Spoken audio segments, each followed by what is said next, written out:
mics everywhere. I have a mic on, you got two boom mics. Missing audio. We need another one. Hey guys, it's Cam with Craft and Tailored. In this episode of What Is On My Wrist, we're gonna talk about the Rolex Confetti dial. So we've had a good number of confetti dials come through our hands. I would say that in the past, I don't know, maybe year or so, the confetti dial has kind of risen in visibility and in popularity. So when we get these watches in, they sell pretty quickly. We just so happen to have two really exemplary examples. Can I say that? Exemplary examples?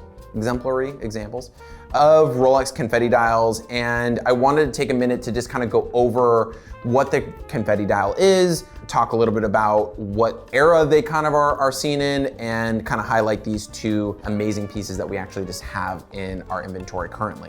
So the Rolex confetti dial is basically a dial that is either brown in coloration or it is black in coloration. And basically the confetti nickname comes from the fact that the dial is kind of composed of these multiple colors that form a black coloration, but the black actually is a matte black, but kind of a velvety matte black, if that makes sense.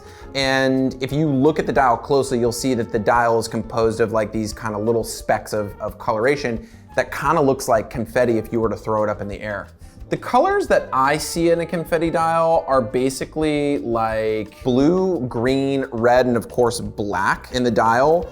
And kind of the same thing with more like yellow and gold tones and greens in the brown dial variations. You'll see the confetti dial in both the day date and in the date just. And I actually have this here, which is, I mean, just absolutely insane. This is a yellow gold Rolex 1601. I believe this one is from 1977. And this is like the craziest, most mintiest confetti dial that we've ever had. And this one is in the black coloration. We've had a couple of other confetti dials as well in the day date range that are in the 1803 or 1807 reference range, but basically the 4-digit day date range. You'll see a brown confetti dial. And we actually did a video on that where we featured an 1807 for the confetti dial variant. So, you know, these are somewhat accessible watches. Obviously, you know, in yellow gold, they produce less of them. So you see less yellow gold confetti dial in both the brown and in the black dial variations. But they also produced the confetti dial in white gold 1601 cases as well as, you know, 1803s. So those are also pretty uncommon. But obviously confetti dials are uncommon. And then if you find a confetti dial in a precious metal case, like a white gold or a yellow gold, even more rare. Wanted to kind of take a second to highlight the confetti dial as a whole, since there's a lot of people that have been asking us for them. Been able to source a few of them recently, and they typically sell really quickly. But since we had both of these in, I kind of wanted to just take a second to kind of put these guys side by side and to show you both of these watches and just kind of highlight the confetti dial variant. It's in a 1601. It's kind of more of like a common utilitarian watch.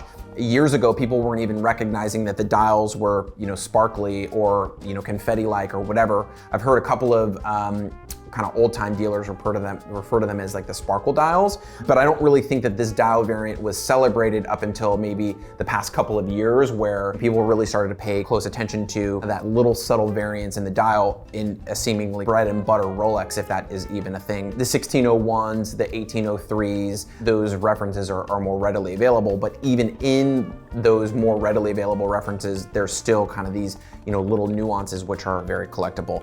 The 1803 and the 1601s and the 1603s and the watches that possess the confetti, you know, dials are typically out of the mid to late 1970s. We don't really see confetti dials in the 5-digit reference range at all. Matter of fact, I've never seen one. Not that they don't exist, but typically you're gonna see it in a stepped dial like this or a pie pan dial, which are gonna come in the 4-digit reference ranges, whether it be a day date or a date just in either steel, white gold, or in this case, yellow gold. So I'll provide a link in the description below if you wanna check out the video that we did on the brown dial 1803 variant, and then also a link to the Craft and Tailored website to where you can actually just kind of look at all of the different confetti dials that we've had in both day dates, date justs, in both yellow gold and in steel. So be sure to check that out.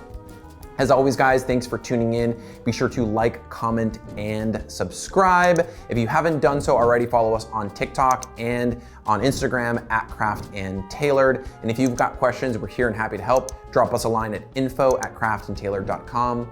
Thanks for tuning in. I'll see you in the next one.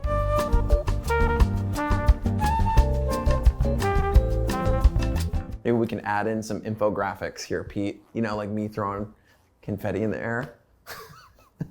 Do some like high-res special effects, like confetti.